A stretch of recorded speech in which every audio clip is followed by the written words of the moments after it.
Booker, Present. Counselor Goodwin, Present. Counselor Burke, Present. Counselor Dice, Present. and then Counselor Sadi. I don't see Counselor Sadi. Okay, all right. Also, just want to welcome the mayor and also Director of Finance, McBride, and everyone else that is joining us at this time to this meeting. Let me just quickly go into just the logistics of the meeting. Due to the ongoing national and state public health emergency caused by the global coronavirus pandemic, City of New London public meetings will be held virtually. Meeting agendas can be found at www.newlondonct.org. An audio recording of this meeting will be posted on the city website within 7 days of the meeting. Public comment must be submitted in writing or your name submitted on the fillable sign-up form on the city website at least 15 minutes prior to the scheduled start time of the meeting. Please include your address in your written public comment submission.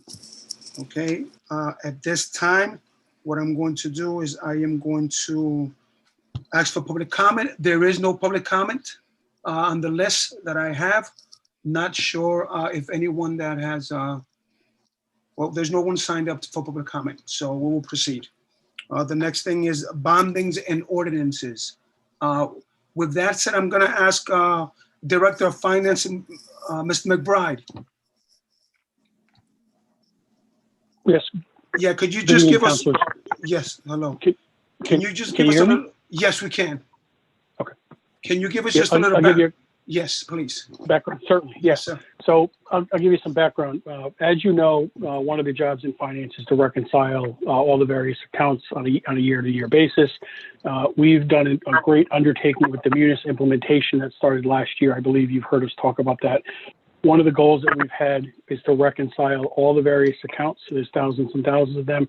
And what we found over the past 6 or 9 months, though, is we really refined and found that there were three accounts that were over-incurred dating back to 2009 through 15 that were public works projects that we need to replenish the funds in those accounts. So the request tonight is to receive approval for $3.1 million of bonding to replenish the amounts that were over-incurred in these accounts between 2009 and 2015. And the reason being is to make sure that these accounts don't have any impact, the negative balances in these accounts don't have any impact on any future accounts going forward. Not sure if that's a level of detail if you need like some more, but I'm happy to answer questions, but it's really to replenish funding that was over-incurred in prior years. Okay. This is President Dominguez speaking. Thank you, Director McBride, for that background.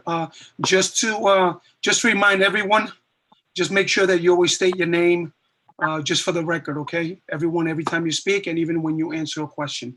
Okay, with that said, okay, President Pro Tem Nartates. Thank you, President Dominguez, President Pro Tem Hurtado. So Director McBride, how do we incur? How does that happen if we, can you explain the process? Because my understanding is we bond for the money, we have a budget. How does that happen? Yeah, I can tell you, I wasn't aware of the details of how that did happen, but I can tell you how it can happen. The current process we have now in the City of New London is we require purchase orders for every single purchase. And so typically what would happen is, as you did in March, if you recall, you went out for, let's say, $500,000 of IT equipment, radio equipment, and police and fire equipment. So that we go out to bond, we receive the $500, it gets put into the coffers to be spent on certain things going forward. We now require a purchase order for any single item that's going to be encumbered against those funds. Or we request council permission to spend money if we don't have time to go out to bid it, whatever it may be. So as of right now, it's impossible to spend any money unless you have a purchase order or council approval to spend money. As an example, Director Genovese came back, I think, 2 weeks or so ago to ask for your permission, or was on the agenda, I'm not sure if it got pulled or not, to ask for the Cisco switches. So in that specific example, he asked for your approval to spend the $100,000. At that point, once you approved it, it became a purchase order. That purchase order was sent to the vendor. The vendor receives the purchase order number. He can go ahead and incur those funds once the items are delivered. They send the city an invoice with the purchase order number on it, and then the city remits payment.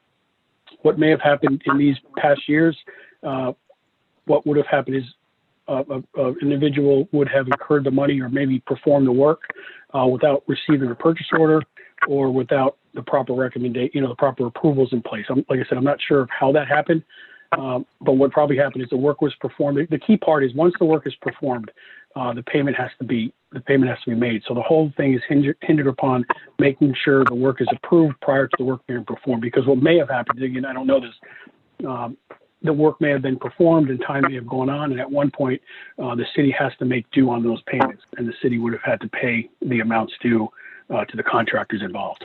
So I'm not sure if that answered your question. Yeah, it does, President Pro Tem. Thank you, Director McBride. Just one last question. Have we put systems in place to ensure 100% that this does not happen moving forward? I think you just answered that. I'd like for you to restate that. Yes, we certainly have, and the mayor is well aware of the purchase order process. We review it all the time at department head meetings. A department head cannot incur money for a product or a service without going through the purchase order process. And the purchase order process has to be approved by the purchasing agent. She makes sure that the proper protocols are in place, and if it needs to go to council, such as the Cisco switches, or if it needs to go out to bid, she ensures that as well. So it is a strict process right now. And that, you may recall, we also, we actually encumbered some additional funds this year as a concern over the COVID. So we've actually encumbered some funds, even though they're not truly encumbered, to try to make sure we're making, making ends meet this year. So we do have a process in place, and it's firmly watched, and the mayor is aware of what we're doing. All right, thank you. Thank you, President Dominguez. Yep. Okay, thank you. This is President Dominguez. Let me have could you, Councilor Burke, can you move the cam, and then we can, and someone second it, and then we can just get into the questions. Oh, certainly. This is Councilor Burke, and I will move the cam. Second by President Pro Tem Hurtado. Thank you. All right. Now, any questions on the cam? This is Okay. Yep. Councilor Dice, go ahead. Councilor Dice. First of all, thank you, President Pro Tem, for those questions, because that was on my list to ask how this happened. And it looked like they did, as he stated, they didn't have purchase order process. And going forward, I'm thankful, Director McBride, that this is something that that's implemented and is going to continue on. So basically, it's just a comment. Thank you, President Dominguez. You're welcome, Councilor Dice. This is President Dominguez speaking. Any other councilor that wishes to a comment or a question for Cam A? Councilor Goodwin. Okay, go ahead, Councilor Goodwin. Through you, President Dominguez, to Director McBride. I just want to make sure I'm clear. Following up on Councilor Pro Tem's questions and concerns. So it seems as if this is just some sort of mishap or oversight in the process that happened in the past, not necessarily an under budget or over budget of expenses that we incurred. Correct. This would have been, as was referenced earlier, to bonding. And I just want to point out, this occurred 2009, 2014, and 2015. So it's not that recent. It was, it was many, many years ago, but that is correct. So what probably happened was the city went out to bond, and I'll just make up a number, $1 million for a road improvement. The city gave the approval to spend $1 million for the road improvement. And then what may have happened is there may have been additional road work beyond $1 million, which caused these accounts to go negative. Got it. And was this a routine audit that was done that caught this? This was not caught in the audit. This was caught in our reconciliation as we're moving from one system into the Munis system. There's over 100 accounts, capital accounts, we call them. Most of them are, they may be positive, 5,000, negative 12,000, whatever it may be. And we will be coming back to you with additional information on these accounts, but they're smaller in nature, and they'll do what's called true up. We've talked to the auditor about how to do that. Municipalities do that every 5 or 10 years, because what will happen is, let's just say Project X, you authorize $250,000 for Project X. Project X may only be $240,000. So you've authorized $10,000 more for that account. but we can't spend that $10,000 on anything but that project. So at some point, we have to come back to you and say, this 10,000 and this 5,000, and we're going to net them together. And this is the balance of what we'd like to spend the money on and where we'd like to put the money. That's the larger reconciliation we're working on now. But we wanted to bring you these 4 accounts because they are significant size, and the timing right now is the right time to go finance them with the interest rates as low as they are. But we will be coming back to you with further reconciliations, but not necessarily monetary bonding, just reconciliations. Got it. And on that note, the reconciliations that you're coming back to us for, they don't have to be spent once we either approve or not. But granted, we approve in this situation, they could be spent on something different than what they originally were proposed for. Is that what I'm hearing? Yes. Yeah. If there's money left over in an account, we would come back to you and say, do you want to spend it on this? Or do you want to apply it to an account that was over, let's say, $5,000? But like I said, there's over 100 of them, and they're not to this magnitude. They're much smaller. Right. They add up and you guys have a plan for it is what I'm getting to. Correct. Yep. Okay. Like right now, well, I'll let answer any more questions, I guess. You can finish. Well, I was just gonna say right now on the balance sheet of the city, there's, like $8 million of money that is one item on your balance sheet. That one item consists of, 150 different accounts. So that number is audited. The level of detail is over 100 accounts that makes up that $8 million. But that $8 million right now consists of $3 million that has been over incurred. So it really, we want to make sure we get that, we replenish that money so we can offset some of the other amounts that will be due at some point when we finish other projects. Right. And my last question would be, what is the current balance of the account minus what you're requesting? Is it positive or negative currently? Which account? All of the accounts are positive. When we say account, the capital non-recurring is about $8 million as of, I think I have it here, one second. There's 3 different accounts in your fund balance. Well, you have the 15 million, which we talk about as the general fund balance. That's the general fund.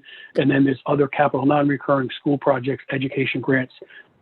The total of all of those in what's categorized as restricted, committed, and assigned, so there's 3 different levels, is about 9 million or so.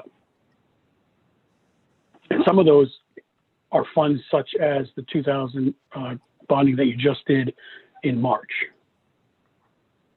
But that's about 9 million, I guess, to answer your question. Got it. And that's it for now. Thanks. Great. President Dominguez, thank you, Councilor Goodwin. Councilor Sadi, any questions? Thank you. Yeah, so the backup here does not list all these accounts you talk about. The backup here, so we can't see what you're talking about. And it also states that it's from 2009 to 2015. How much of this money is going to be spent on cost overruns at the Greens Harbor Beach project? 0. It has nothing to do with Greens Harbor. Absolutely nothing. The amounts I can tell you are parks, 2009, 418,000, 203,000 for 2014 paving and road improvements, 2015 road improvements, 2,075,000, and street improvements of 434,000. And I think that Councilor Natartez may have already asked this, but how does this happen? How does the New London City Council appropriate $1 million or $2 million or $3 million for sidewalk and road improvement, and we go out to bid and we end up getting X number of linear feet of sidewalk and X number of linear feet of roads? How does that happen that there's a cost overrun in the millions? I'm not sure how it happened. Like I said, I wasn't around in 2009 or 2014. I'm not sure how that happened, but there were project overruns for sure.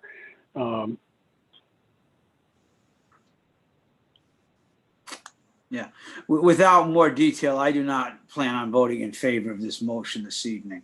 I appreciate all the work that you do. Similar to the councilors, including myself, none of us were around when these things took place.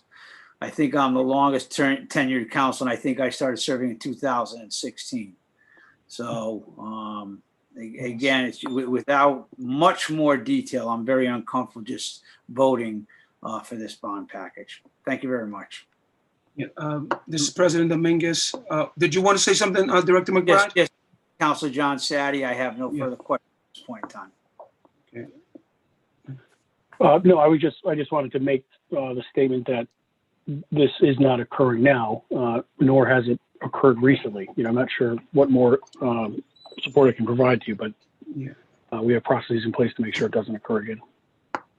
So hold on, John Sadi. Let me just, because you already had your turn. Hold on. This is President Dominguez. So in instant, what you're saying is, of course, that this didn't happen. This did not happen during your watch. And you have things in place for it not to happen again. Am I correct? Yes, All right. So, that's absolutely correct. and Sadia was here 2013, so I'm the longstanding city council. I've been here since 2013, and I remember some projects, but again, I don't know if listen, I don't even think it was even Gray. Gray wasn't our director still. I don't think it was Gray. It was Smith was the one that was the finance guy, 2013 and so on. I mean, I don't know what to say. I understand what Councilor Sadi said about not, but I mean, what else? What proof do we have that can help us? I'm in support of doing this and making sure that this is, settled, and then eventually, I have confidence in Director McBride that eventually, as he has stated, there will be things in place that will not allow this to ever happen again. So with that said, Councilor Booker, sir, you have a question or comment? Yes, thank you very much, President Dominguez. To Finance Director McBride, how is it going to look with our bond rating? I've actually spoken to Mark Chapman, who's our financial advisor, regarding this, and he's on the line too, so maybe he can attest and give more detail. Okay. But my understanding is that the financial, the bond ratings, this will not have an impact on, that they will actually look favorable upon this, and that we're cleaning our house up and putting it in strong order. But Mr. Chapman, I'm not sure if you're available and you can provide some comments. Thank you very much, Mr. McBride, for that. Go ahead, Mr. Chapman. This is President Dominguez. Great, thank you very much. I appreciate the opportunity. So yeah, in talking to David about this, in essence, these are expenditures already incurred by the city, so you're kind of out of pocket at that. And what this will do actually will help you from a cash flow perspective. It'll help your cash position, where you're reimbursing yourself for expenditures already incurred, and when the rating agencies look at this, it's not, for you and I, it's a big number, but in the municipal bond market, it's really not a large figure, and it won't materially impact, say, some of your debt ratios because of this. So from that aspect, it's not seen as a negative. I think with helping on your cash position, it should help in regards to some of the other metrics that they look at.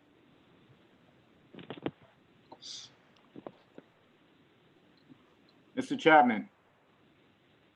Yes. Yes. Can you give an example? How will it help? Just to clarify it a little bit more, break it down in layman's terms for some of the residents, for the people who are listening. Yes. So I'm just gonna, as we're talking, I'm opening up a file here. I apologize. I wasn't, I didn't have wasn't sure what all the questions are going to be.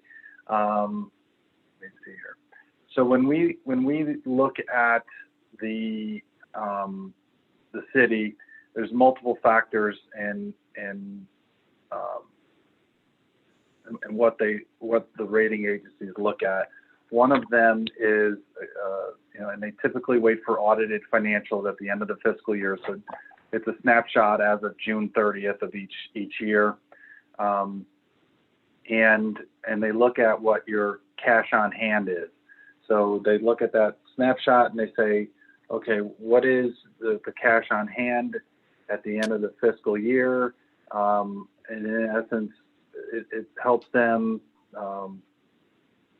ascertain if the town is in good financial position in the event of something happening, would they be able to, make sure they're paying their bills, most importantly, their debt obligations to outstanding investors.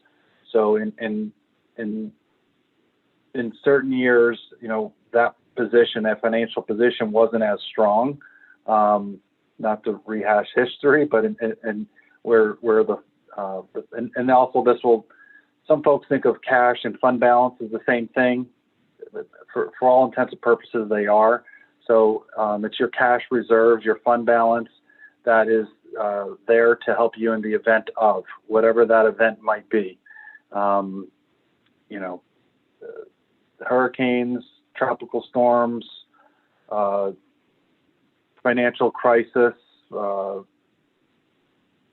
global pandemics, a winter ice, an October snowstorm, where you have to, you're incurring costs that you did not prepare for because you wouldn't have known they were going to happen.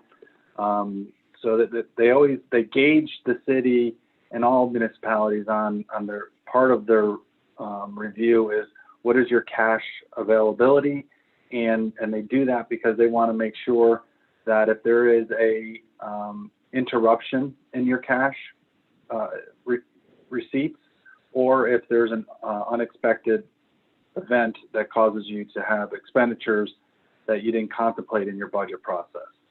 So, for example, the global pandemic, one of the governor's edicts came down where he said you had to you provide the taxpayers a 90-day deferral in tax payments is one of the options, or also if you didn't do that, to give them a lower interest rate if they were delinquent on their payment. So in essence, where you normally get your tax receipts in July, in theory, everybody could have, and I don't know the process, I'm not sure what the council voted on, but other municipalities voted to allow folks to defer their payment for 90 days. So in essence, the cash receipts you typically receive in July, in theory could have been delayed until October or September. I'm not, 100% certain on how the city went about that, but if it was allowed and there were certain folks that were allowed to take advantage of that directive from the state, then you'd have a kind of a cash crunch in essence. Now then you throw on it, I'm not sure what expenditures you had during the most recent storm, but if there's cleanup and things like that were not contemplated in the budget, you probably have incurred the expense for that, with the hopes of getting FEMA grants and FEMA reimbursement. But in the meantime, you're short on cash. So that the city's done a phenomenal job of shoring up their finances, from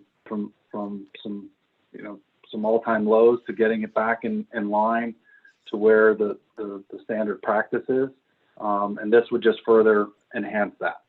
That was kind of a long answer, but hopefully that made sense. Thank you, Mr. Chapman. This is Councilor Booker. No further questions. Thank you. This is President Mingus. Thank you, Councilor Booker. Let me go right to Councilor Burke, and then after this, guys, we're gonna vote on this to move up to council. Okay, go ahead, Burke. Thank you very much, President Dominguez. This is Councilor Burke. I'll make it real quick. Director McBride, I share some of Councilor Satty's concerns. However, reading through this, I don't really see what the alternatives would be. Can you just paint us a picture if the council were not to approve this this evening, what that would look like from a financial standpoint? Yeah, I think the ramifications would not be overnight, but there could be a certain situation where the city does not have the ability to provide the cash payments for things that you have previously approved, such as the bonding, let's say the 2.6 million bonding that you approved in March. If you take that 2.6 and the $500,000 that you also approved bonding for, and then you take all the other accounts, at some point, that cash is not there because you're short the $3 million. So at some point, you can't bury this, you can't bury it forever, because at some point you don't have that 3 million. So at the end of the day, we'd be short that money. Thank you. This is Councilor Burke. And last thing real quick, through you, Mr. President, to Mayor Passero. I know that, again, this from 2009 to 2014, not a lot of us who were intimately responsible or around during this, but I know you were on council at the time, Mayor Passero. Do you recall any of these projects? And I'm specifically wondering if the projects in 2014, do you know if Director Sear was on the job as Public Works Director by that point? No, he was not. He's only been here a little longer than I think he started somewhere in the last 6 months of the previous administration. So he's just somewhere around he's in his fifth year also. So he was not here, and the council would have no idea that say in 2009, we approved $2.5 million in bonding for the roads and sidewalks that particular year. We wouldn't know unless the administration came back and told us that they spent more than $2.5 million. In this case, we're finding this out 10 years later that capital account has never been closed out and it was overspent. So, as a counselor, you folks, the information you have comes from the finance director, the finance department, and the administration. And if we're not upfront with you, you're just not going to know. We try to be very upfront and transparent. Don Gray, when he came out when I got elected, completely, I want to say rehabbed our finance operation back to the way he was running the city a decade earlier. When he left, we were in healthy shape. He promised he'd put us back in that, and he did, and turned the reins over to Mr. McBride. So we run a completely different operation. And under the checks and balances we have, a public works project cannot be over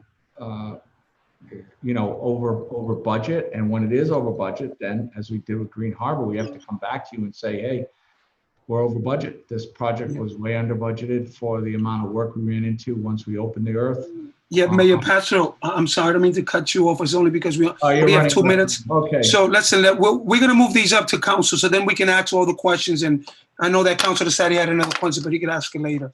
All right, so with that said, we already discussed. Okay, so let me just go through the roll call vote real quick for Cam A. All right, so who's going to call these out? Is it me, or how does this work? Because I don't, on this.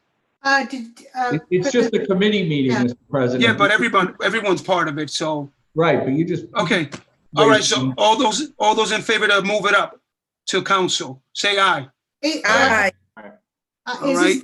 A roll call ordinance or? Well, it is. It says roll call there.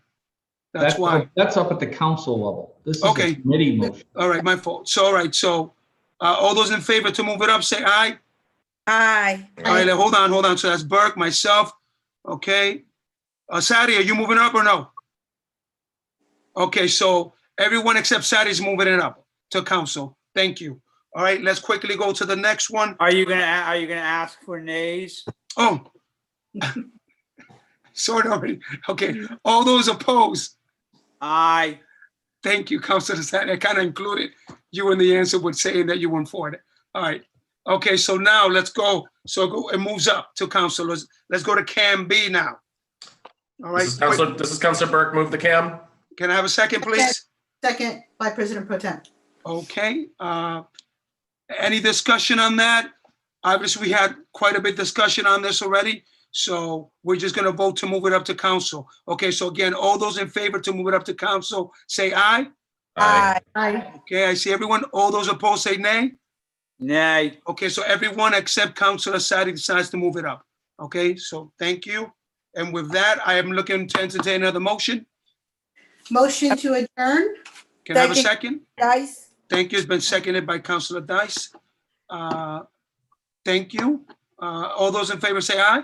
Aye. Aye. All those opposed say nay. Okay, thank you. This closes the Finance Committee meeting. So yours, President Pro Tem. Thank you, President Dominguez. I am going to call to order tonight's Administration Committee member.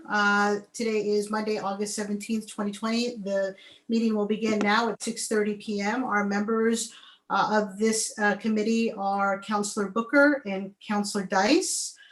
And the rest of the council is also on this call: President Dominguez, Councilor Burke, Councilor Goodwin, and Councilor Sadi.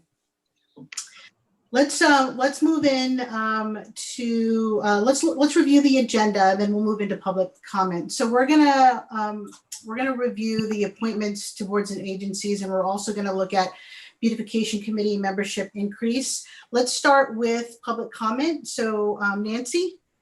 Okay, can you hear me? Yes, we can hear you. Okay, so first one is from Nancy Cole, 48 Vauxhall Street. Good evening, Chair and committee members. I am writing to express support for an applicant to the PCRC, Samantha Ide, who has applied for the expired education community position of the Police Community Relations Committee. Makes an excellent candidate for the position. She has been employed as a school psychologist for quite some time, and her background gives her a unique and important perspective on the effects of police interaction with young people. Of note, Mrs. Ide also satisfies the requirement per New London City Charter that she be a representative of the New London Educational Committee, as she is employed by LEARN and works at both Friendship and RMMS. The other applicant for the position, Tracy Reiser, who has occupied the expired seat since December 2016, retired from her job in education in June of 2017. As such, I enthusiastically support Mrs. Ide's application to serve our city in such an important capacity. I hope you will appoint Mrs. Ide so that the PCRC can continue its important mission with a full complement of well-qualified individuals. Thank you. The next public comment we have is from Michael Hudson, 40 Fowler Court. Alcon, as president of the National Association of Government Employees, I represent all federal employees covered by the Collective Bargaining Agreement, CBA, which included force protection, military, as well as federal police. My success as an advocate was based on conflict resolution based on law, rule, regulation, and industry standard, and established legal past practice. I am considered a subject matter expert on the application of labor law, policy, and procedures. I retired from an active federal service after 36 years. Humbly submitted for your review and favorable consideration, Michael Fred Hudson, resident, homeowner, taxpayer, community advocate. And now we have two people that have signed up to speak. And the first one I have is Kat Goulart. Good evening, Kat Goulart, 54 Dow Street. Good evening, committee members. I am the current chairman of New London's Police Community Relations Committee. As you're all aware, I'm sure we have several vacancies on the committee. I was CC'd on many of the applications that I'm sure you have before you tonight. Just here to request that you review them for approval. The ones that I am aware of, I'm not sure which others you have, are Daniel Docker, Wendy Castillo, Samantha Ide, and Michael Hudson. Additionally, there are two expired members of the PCRC who have submitted applications. Those are Chris Wright and Tracy Reiser. I understand that at least 2 of the positions have more than 1 applicant for the same spot. And as chair, I don't want to advocate for one applicant over another. I simply ask that this committee review all of the applications and make appointments this evening. The last couple of our PCRC meetings were close as far as being able to make quorum. And so having a nice full slate of excited committee members would be really, really helpful to the committee and allowing us to continue our work. I'd like to take off my PCRC hat for a moment and speak to you on another application that you should have before you for a personal friend of mine, Marilyn DeShields, who has submitted her application for the Senior Affairs Commission. Marilyn is a fantastic New Londoner. I've had the pleasure of working with her on a number of occasions. She has a huge heart for service, a great love for the community. You really would be hard pressed to find anyone more well suited and a better applicant to place on the Senior Affairs Commission. I wholeheartedly recommend her appointment to that commission. So that's all I have for you tonight, and thank you very much. Okay, next we have Samantha Ide. Good evening, counselors. My name is Samantha Ide, 44 Pacific Street. I have applied for the expired education community position of the Police Community Relations Committee. I'm currently a school psychologist with Learn. I work both at the Regional Multicultural Magnet School in New London and Friendship School in Waterford. These schools approximately have about 40 to 50% of students and families coming from New London. As a school psych, I advocate for the emotional well-being of my students, their education, and support behavioral needs. My role often requires collaboration with our local law enforcement for crisis situations, family and child welfare, and school climate and safety. I'm also a part of the school climate and safety team at the Friendship School. As an aside, I'm also the daughter of a retired police officer and have the utmost respect for law enforcement personnel. So I believe my personal and professional experiences, as well as my role in the community, will give the PCRC a unique perspective. Thank you. That's all for public comment. All right, thank you very much for reading those. And and what I'm going to do is I'm just going to open it up. If any of the, first we'll start by the committee. If any of the committee members want to respond to any comments that were made in public comment, you can go ahead and call that out now. Counselor Dice. This is Counselor Dice, and first of all, I do appreciate seeing so many applicants taking an active role in the community. So that's the first thing I like to say. And then coming before council to advocate for themselves is truly important. So I just want to make note that I appreciate the people who speaking up and advocating for the people who are applying. So thank you, Counselor Dice. President Pro Tem, Chair. Thank you. Councilor Booker. Yes, this is Councilor Booker. I just would like to echo as well what Councilor Dice just mentioned about some of the individuals who are applying for these positions.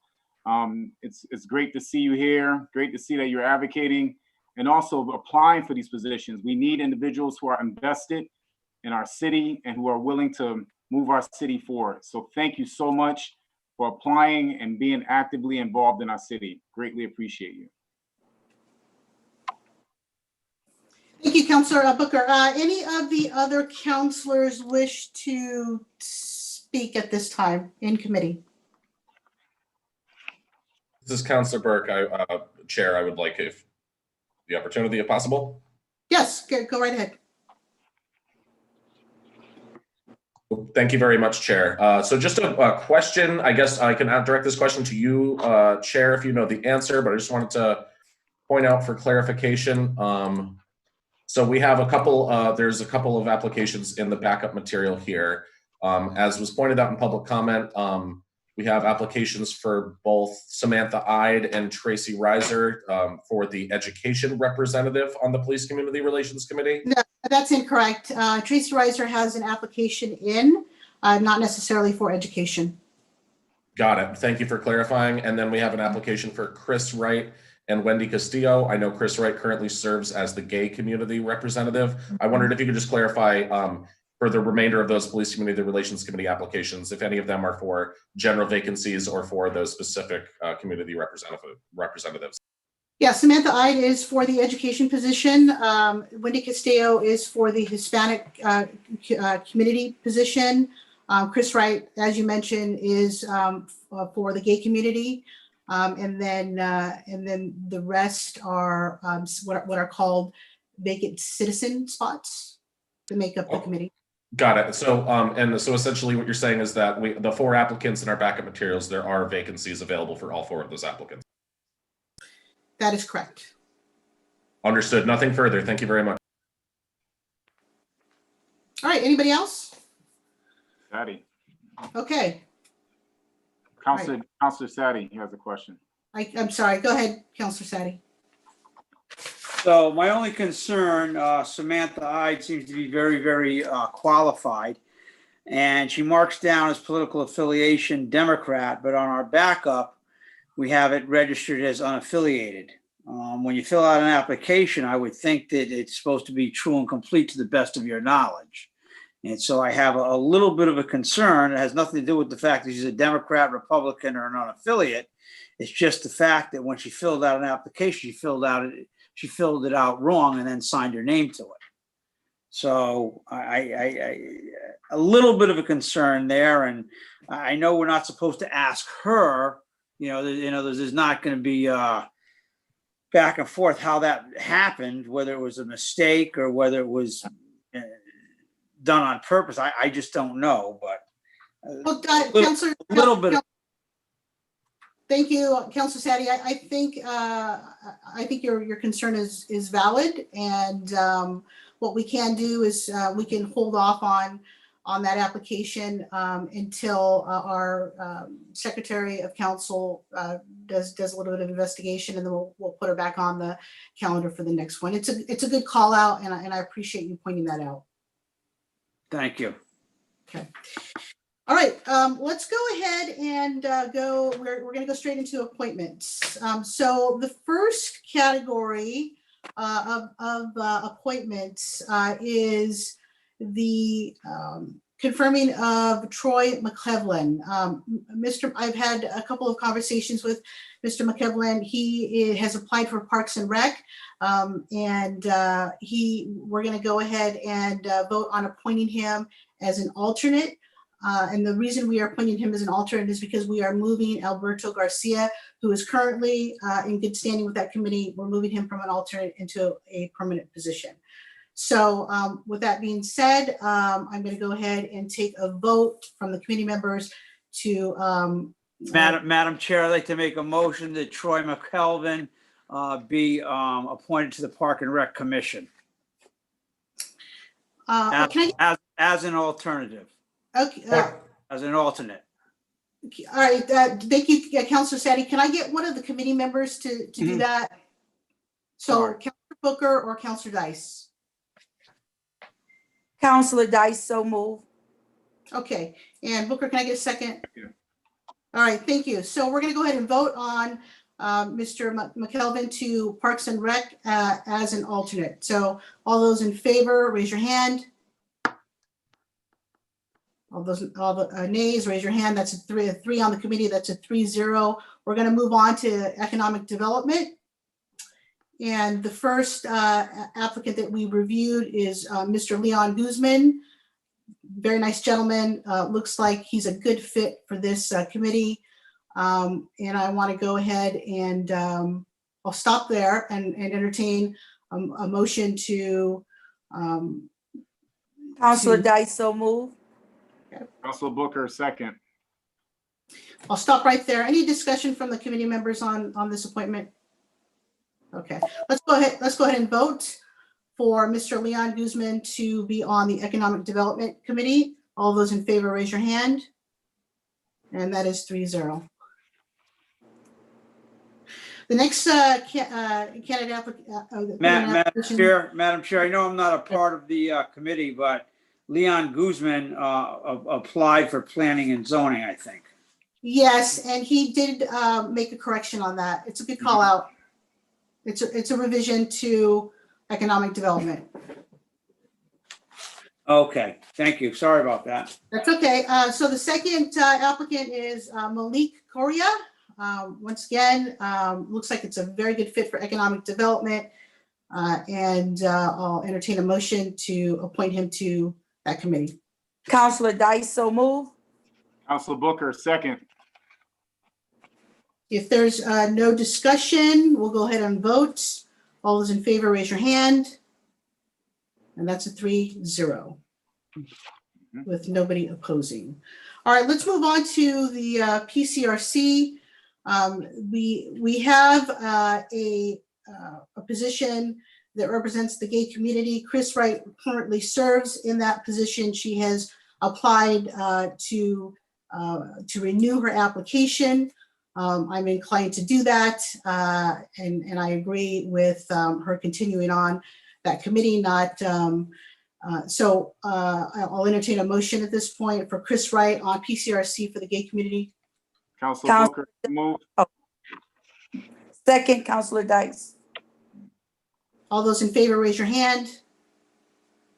And that's a 3-0 with nobody opposing. The second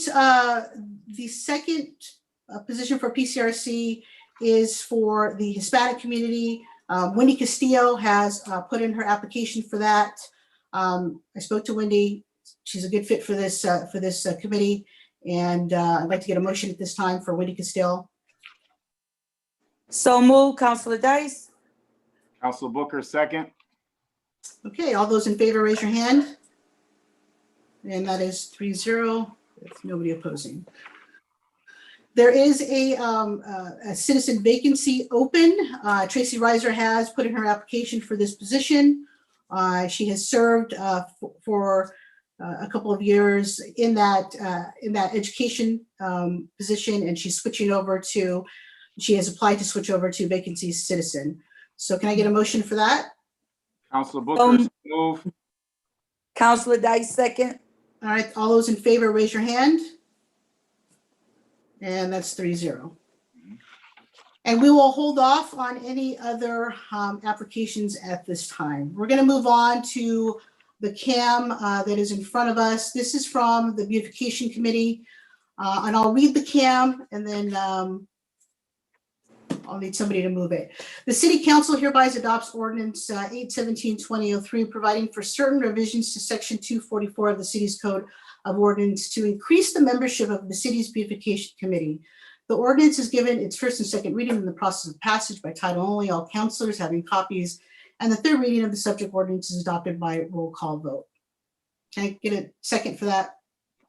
Second by Counselor. All right, so I move the CAM, I got a second, and I'm going to stop right there and open it for discussion. I will start out by saying that they have formally requested that the ordinance be changed, increased from 18 to 20 due to some added responsibilities. And they basically need to get their committee larger, more bodies, more help. And I think it's an appropriate ask. So I'll stop right there. Any of the committee members open for discussion if you have any questions on this. Counselor Dice, I don't have any question, but I just think that they do a great job and I appreciate them expanding and looking at all areas. So I happily would support this. Thank you, Counselor Dice. Thank you, Pro Tem Chair. Okay, Counselor Booker, you're good? I just want to say I happily support this initiative as well because they wanted more diversity for years, and this movement will also be very beneficial for the community and for the city as well. So thank you. All right, let's go ahead and vote on this ordinance. It looks like it's a roll call vote. Oh, we don't need to do that in committee. Sorry, just raise your hand if you're in favor of this CAM. All right, 3-0. All right, I will entertain a motion at this time. Motion to adjourn? Second. All right, this meeting is closed at 6:50 PM. 10 minutes until council. Thank Thank you. you. Okay.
All right, good evening, everyone in New London. We're going to call this meeting to order. City Council meeting today, Monday, August 17th at 7 p.m. City Clerk Ayala, please roll call. President Dominguez, Present. President Pro Temp Natartez, Present. Councilor Goodwin, President. Councilor Sadai, Here. Councilor Dice, Present. Councilor Booker Jr., Present. Councilor Burke, Present. all present. All right, thank you, sir. This is President Dominguez. At this time, I just want to welcome everyone in New London that's tuned in this evening. Also want to acknowledge that Nancy Doling is covering for our great Jenny Starks this evening, and we appreciate everything that she's doing. It's not an easy job, but we're grateful that she is part of us tonight and taking care of our minutes and everything else that she's going to be doing for us this evening. Okay. Also, let me just acknowledge, thank you to Mayor Passero, Attorney, I think it's Attorney Estep is here, present today, and everyone else that is part of every department heads that is on today for tonight's meeting, and especially everyone out there that whether you're a resident or tuning in from somewhere else that you're present today at this meeting. Okay, just want to remind all the councilors, just for the record, and anyone that's going to be speaking, make sure that you state your name for the record every time. Just a reminder. I know that you guys have been doing pretty good, but just want to make sure that everyone knows that. Just make sure that you always state your name before you speak, or even if you respond to a question, that you also state your name. Okay. Also want to just read the logistics real quick about tonight's meeting. Due to the ongoing national and state public health emergency caused by the global coronavirus pandemic, City of New London public meetings will be held virtually. Meeting agendas can be found at www.newlondonct.org. An audio recording of this meeting will be posted on the city website within 7 days of the meeting. Public comment may be submitted in writing to Andy Nolan at New London, ndolan@newlondonct.org.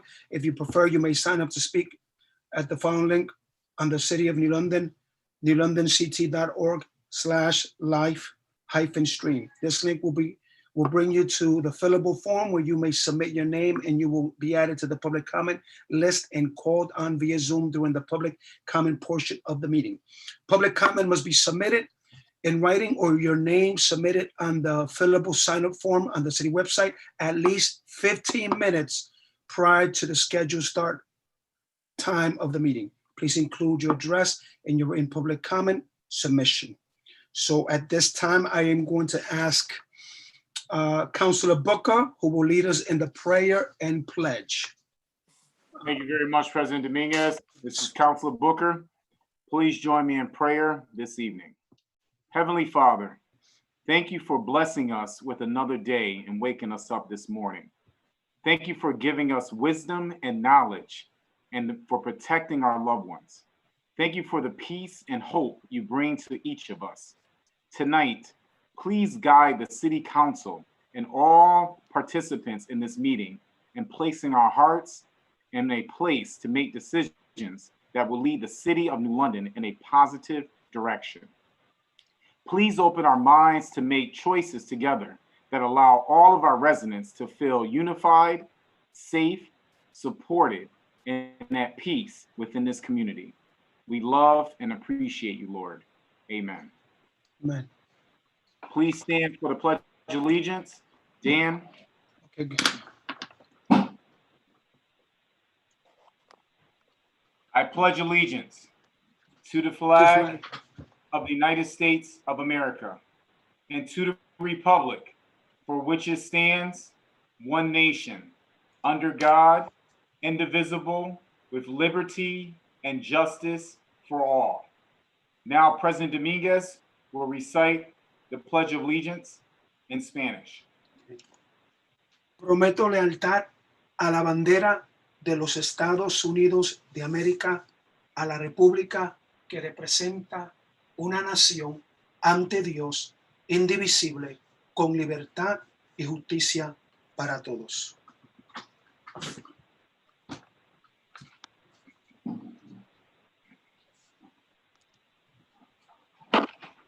All right. Thank you. This is President Dominguez. Thank you, Councilor Booker, for the prayer and for the pledge.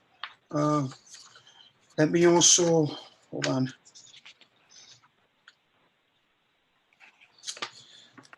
Before we continue, I need to add add that ordinance from the administration. President Pro Tem Raptatas, you have it in front of you? So we can add that?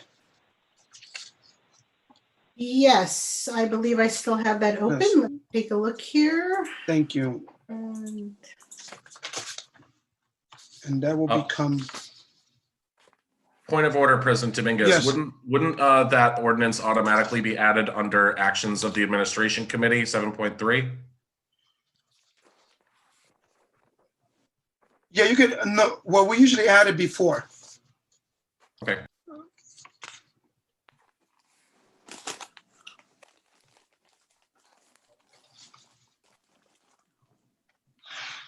okay, do you want me just to read it to you?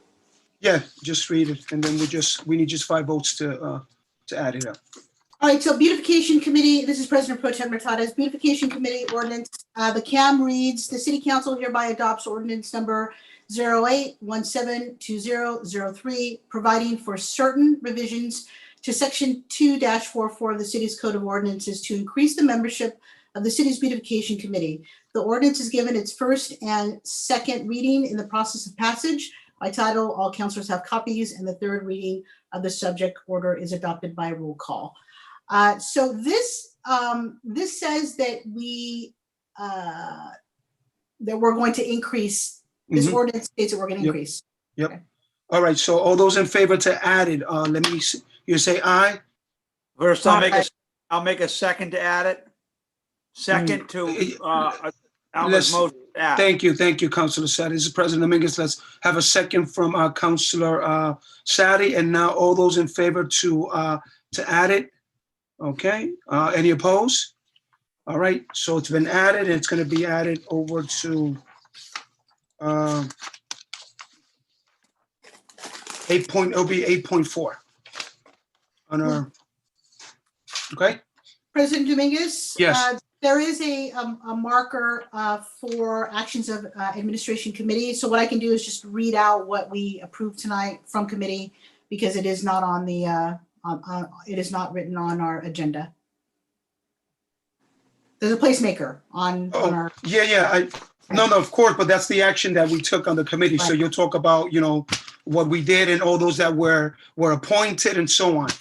But this has to be a camp, so it has to be as an item. Mhm. So, Yeah. okay, so we'll keep that and then you can also talk on 7.3. But we'll make that 8.4. 8.4 for the beautification committee ordinance. Okay, so at this time, let me go right to, hold on, guys. Public hearings, there's none. Minutes of previous meeting, I need a Approval of the minutes of the previous meeting. second. Counselor Sadi. Okay, Second, Counselor Yeah. Goodwin. thank you, sir. All right, any discussion on this? Anything? All right, seeing none, let's vote. Okay, all those in favor say aye. Aye. Those opposed say nay. Okay, the motion carries. Thank you. Now we're going to go right into public comment, just to make sure that whether it's being read or you're participating, make sure that you state your name, address, and also you will be allotted 3 minutes to bring forth your comment this evening. Okay, so at this time, I'm going to call on Nancy Nolan. Is there Dolan? Is there anybody?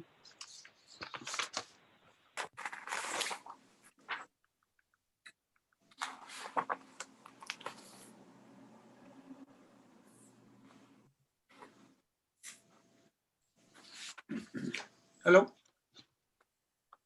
Nancy? Is Is she muted?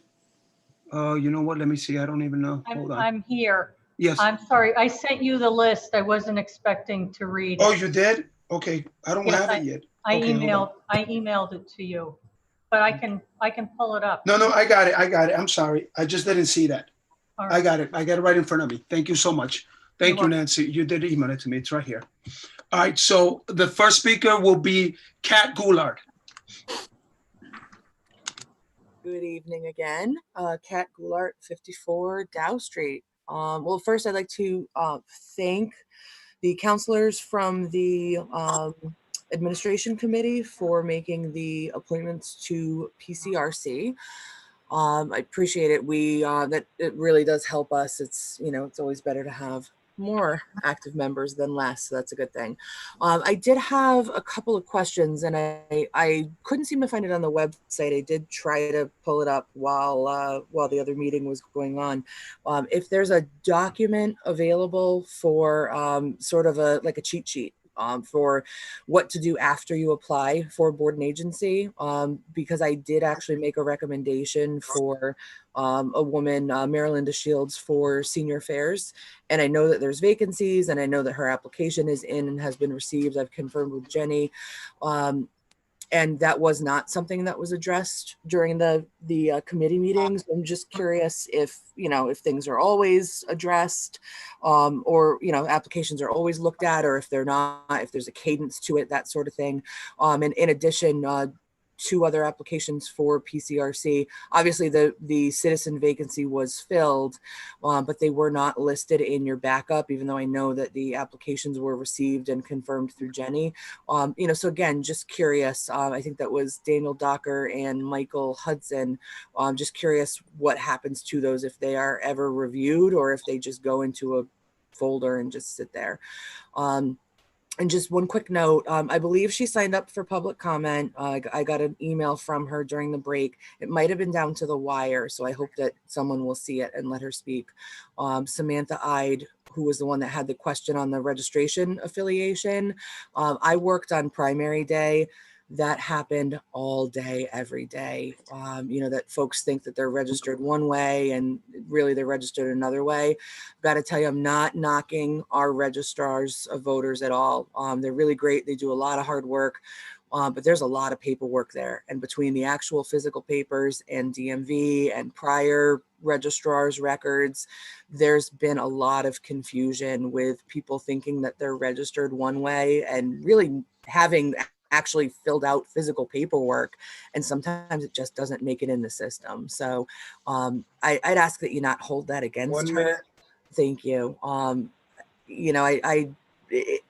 don't believe with PCRC that there is a minority party representation or a cap as to how many members of each specific political party are on PCRC.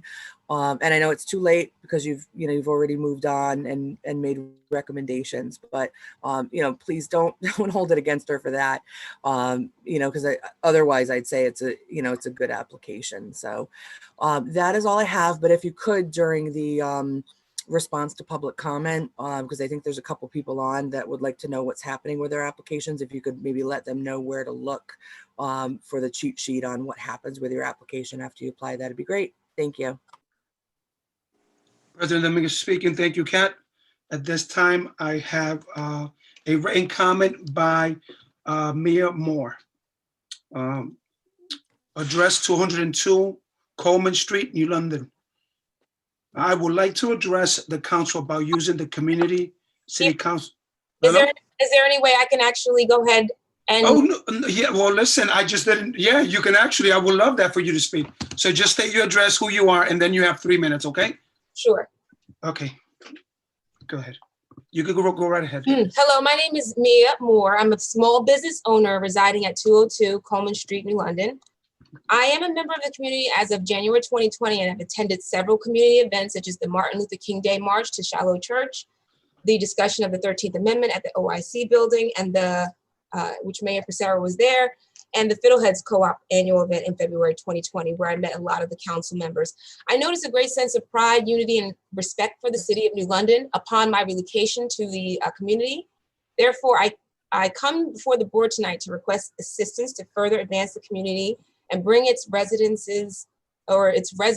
and businesses together with a new, creative, and unique experience. I believe New London residents will be pleased to know that the city is taking another step forward in bringing awareness to the effects of COVID-19 and reducing the transmission.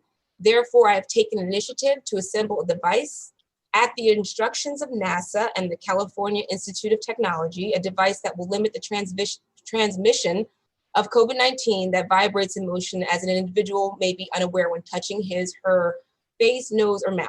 Our community has not seen anything like this, and with the events that have occurred this year with the Black Lives Matter movement and all the information proving communities of color are more affected than whites by COVID-19, therefore, as a 100% minority woman-owned business, I would like to request the council to afford a budget, opportunity, and support that will enable the purchase of the components to assemble this device made by me and given a special and unique pendant designed by me through the company More Art, Hollywood Fox Jewelry LLC. It will be distributed first to those in the community of color and further unify and uplift the residents to show that the city has their best interests at heart. And so I just have any questions for the council because this is my presentation.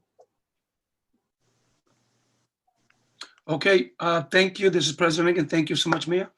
At this time, I'm going to ask one last person who's going to be speaking. Hold on. Just had it here. Give me a minute. Okay. And oh, Evelyn, since I do have another like minute or so left, I just wanted to put that out there. And I know I did get an email to email jstarts@newlondonconnecticut.org in order to further present this idea. I just wanted all the members to know and the council to know that this is something that I think would be very exciting and rewarding. And because I live in this community, I believe I have the best shot here at getting it out and getting it to people. So I just, I would like if somebody can show me in the comments if there's any other contact, any other information you could provide for me, because I'd like to get this out as soon as possible. Okay, thank you. Thank you, Mia. Oh, you're welcome. Yep. All right, at this time, we're gonna have Samantha Ide. Hello, Samantha Ide, 44 Pacific Street. I'm just responding to an earlier comment from the Administrators Committee meeting regarding my application to PCRC. I'd like to thank Mr. Sadi for looking up on the website what my affiliation was. I'm shocked to see that it is unaffiliated. I moved here in 2017 from Rhode Island, and I was a Democrat then. And when I was at the DMV, I intended to register Democrat in 2017. So I was surprised to see that. I have filled the form out more than once to make sure that I was the affiliation I intended to be. And I just went on to the state website to correct that error as well. So I just wanted to clarify that I believe that there was a clerical error made and that I was indeed filling out my application to the PCRC to the best of my ability. Thank you. Okay, thank you. This is President Dominguez speaking. Thank you, Samantha. That brings us to the end of public comment. All right, at this time, there is no petitions. And at this time, we will any responses to public comment from any of the councilors. Let me start with, there you see President Pro Tem Nartatis, go ahead. Yeah, thank you, President Dominguez. To all those that are on the call, we made some changes, I want to say earlier this year, where we streamlined the process of administration. What that means is that if somebody wants to put in an application for a particular committee, sometimes people put in multiple applications. It is received by the city clerk. It is date and stamped. A copy is sent to all councilors, and our Jenny Stars, who's our councilor secretary, sends them an email confirming that we received it, and it will be held for 1 year. So after 1 year, that is taken out of the file, and in those 12 months, you may or may not be considered for a position on a committee. We get many, many applications, and it is the administration chair and the committee's job to make sure that we are putting the correct people in these committees that represent the diversity of the city, but also are committed to making changes in a good way on those committees. So that's the way it works. Everybody who put in an application would have gotten an email from Jenny Stars confirming the receipt of that application. Thank you, President Dominguez. You are welcome, President Dominguez speaking. Thank you, President Pro Tem Natatis. Any other response for any of the other councilors? Councilor Booker? Councilor Booker, thank you very much, President Dominguez. I'd just like to thank Kat Golar. Thank you for your insightful comment this evening and for your advocacy as well. And thank you to all the participants who are also in this call. Appreciate you. And also Mia Moore, thank you very much for making us aware of your business and how you have ways to reduce transmission. I look forward to meeting with you very soon. And also Samantha, thank you for applying for the position on the PCRC and making us aware of the clerical error. And I also look forward to getting to know you as well a little bit more. So thank you very much to all of you and appreciate you. And let's continue moving our city forward. Thank you. Thank you. President Booker. Mr. Booker. Yeah. Thank you, Councilor Booker. This is President Dominguez. I just want to also say quickly, thank you to all those that have participated in the public comment. Mia, you can write an email to Jenny Starts, and I guess what we'll do is we can put you in one of our committees just to look at what you just said today to us about your business and so on. All right. So we want to thank you for coming out and for speaking on such. It's enlightening. Didn't know that they existed. So anyway, it's innovative. So thank you very much, and looking forward to that. Also wanna just congratulate all those people that were, well, they haven't yet appointed, we got to approve it, but those that were doing the administration committee that came out to and apply, and that were moved up to council to eventually be appointed tonight. So thank you. It's great to see a lot of residents getting involved because we need it. It doesn't take one person. It takes a whole community to move the city forward. And we're counting on each and every one of you guys to help us. So thank you for that. With that said, I'm going to move on to Councilor Dice. Thank you, President Pro Tem. This is Councilor Dice. Mia Moore, I would like to encourage you to maybe do a demonstration, not at council, but invite people out, because it was difficult to follow what you had to say because I couldn't see your face and I wasn't for sure about the device, but I would love to learn more about it. So I just wanted to give you that feedback about the, it's hard to do a presentation of something so important in 3 minutes and less. And wanted to recommend that you allow yourself enough time to present. Then I would like to say, this is to our President Pro Tem, who is the chair for administrative. I am impressed how this year we've been moving people in committee position. And I thank you for streamlining it and for everybody lining up, because that's one of the things I heard a lot of complaints about.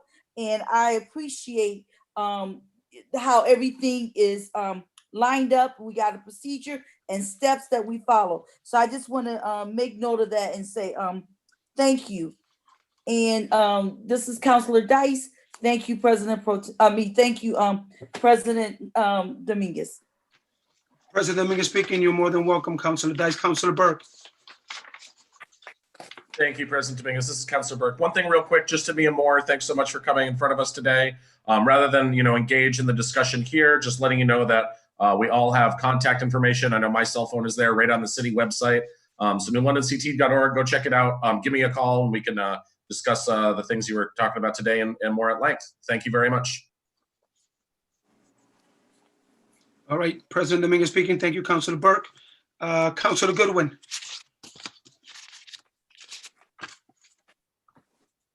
Did you want to respond to a comment? You don't have to if you don't want to. That's fine, sir. Thank you. Councilor Sadi.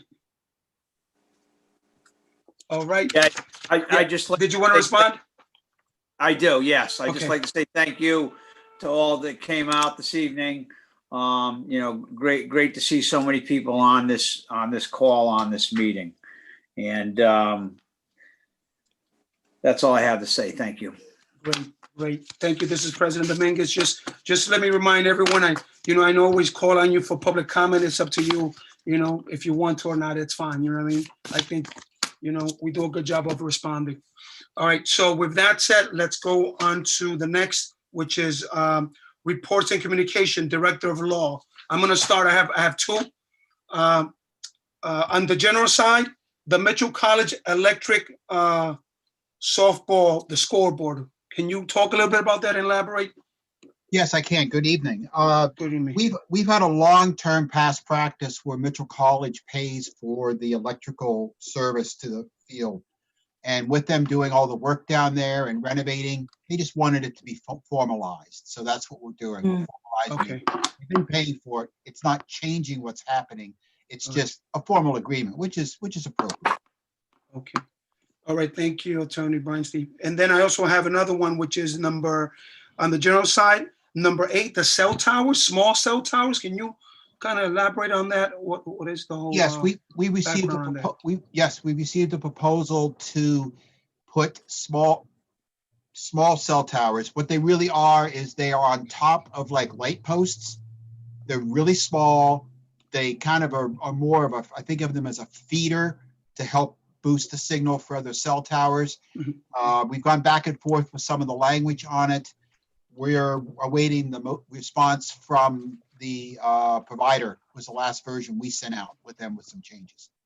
They're going to pay. It's not a lot of money. It's some money coming to the city for it, but the hope is it'll actually provide better cell service in some of the areas of the city that are lacking with it.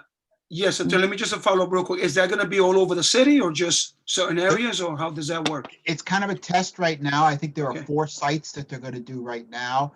They would like to do more. We'd like to see how it works out. We want to make sure it doesn't interfere with the contracts we have with our current cell towers. And of course, we want to make sure it doesn't interfere with our public safety as well. So it's kind of, we both have kind of a feeling out process with them and us. All right. This is President Dominguez. Thank you, Attorney Hasty.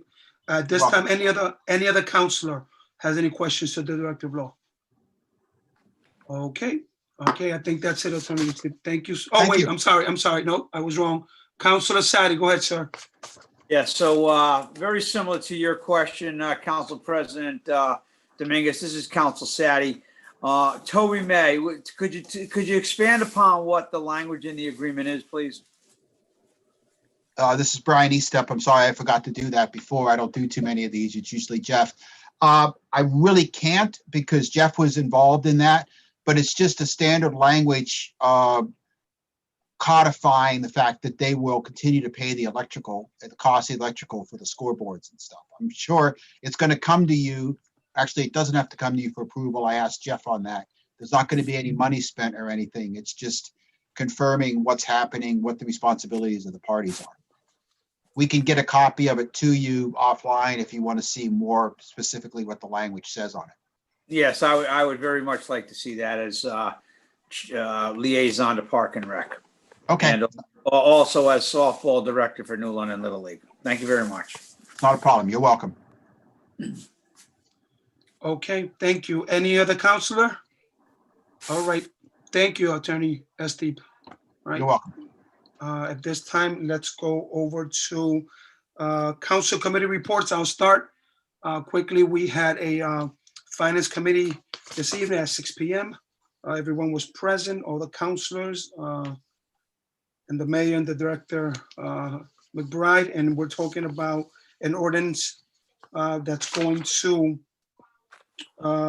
appropriate $3,100,000 for the purpose of evaluating, planning and design, construction, repairs and modifications to the city's infrastructure from the years 2009, 2014 to 2015. And that's going to be eventually voted on later on. With that said, I'll turn it over to Council President Pro Temp Nartates. Thank you, President Dominguez. This is President Pro Tem Meritadas. We had an administration committee meeting tonight where we made several appointments that will be on the 7.3 CAM on tonight's agenda.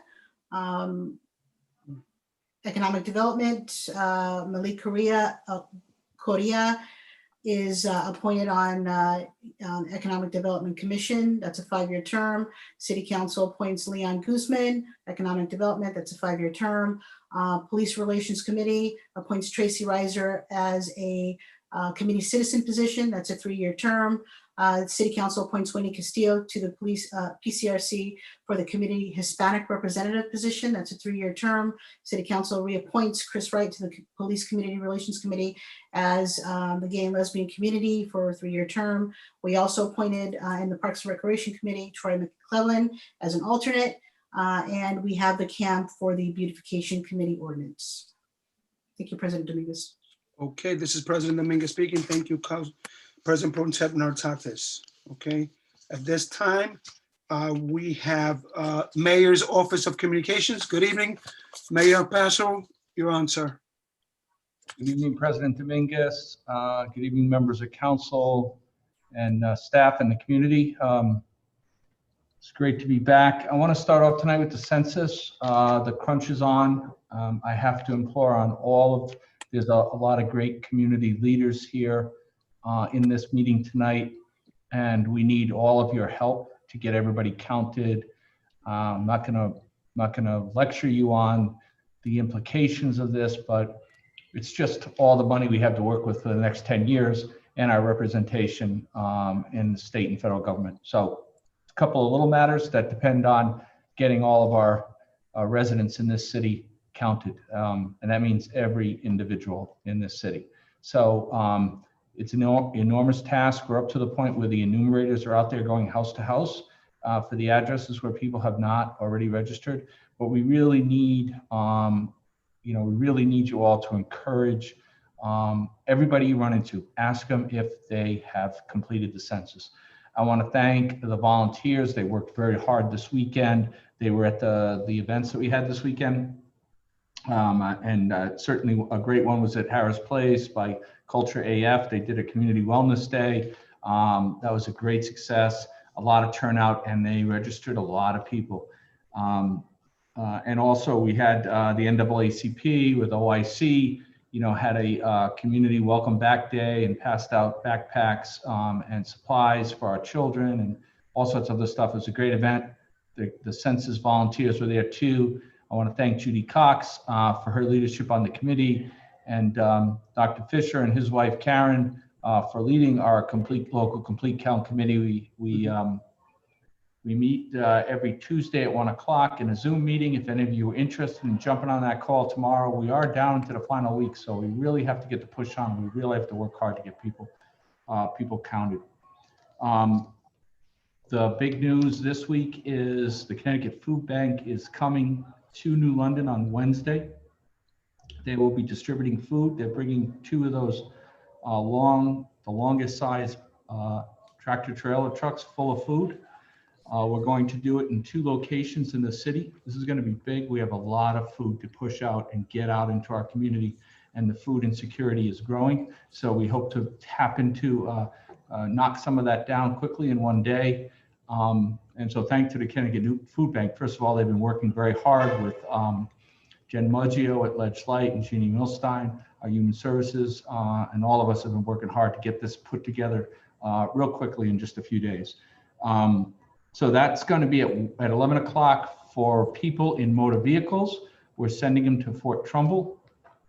There'll be volunteers there to help the motor vehicles queue up in the roadways in Fort Trumbull.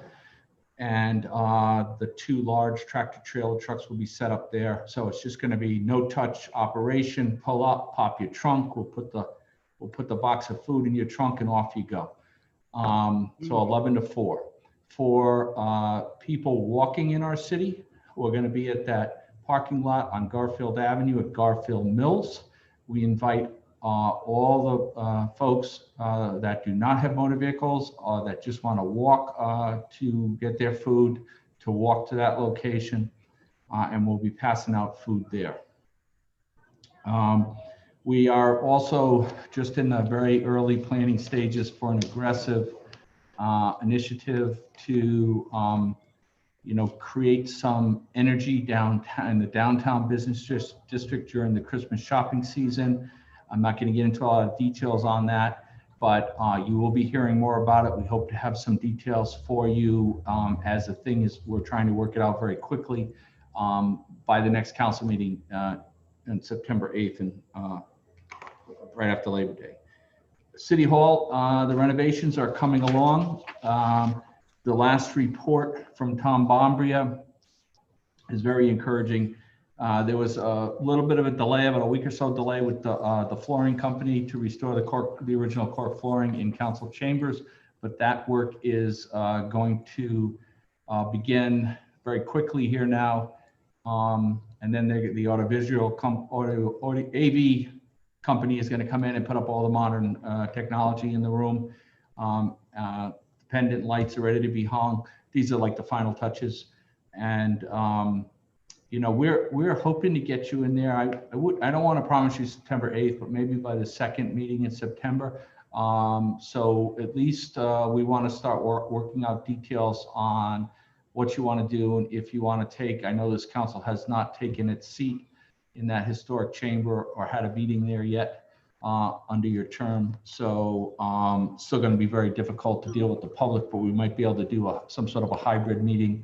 And we certainly want to show off the renovation. All of City Hall was by no means done. There is still a long list as we move our way through the building, but you'll be amazed at how the third floor is coming out.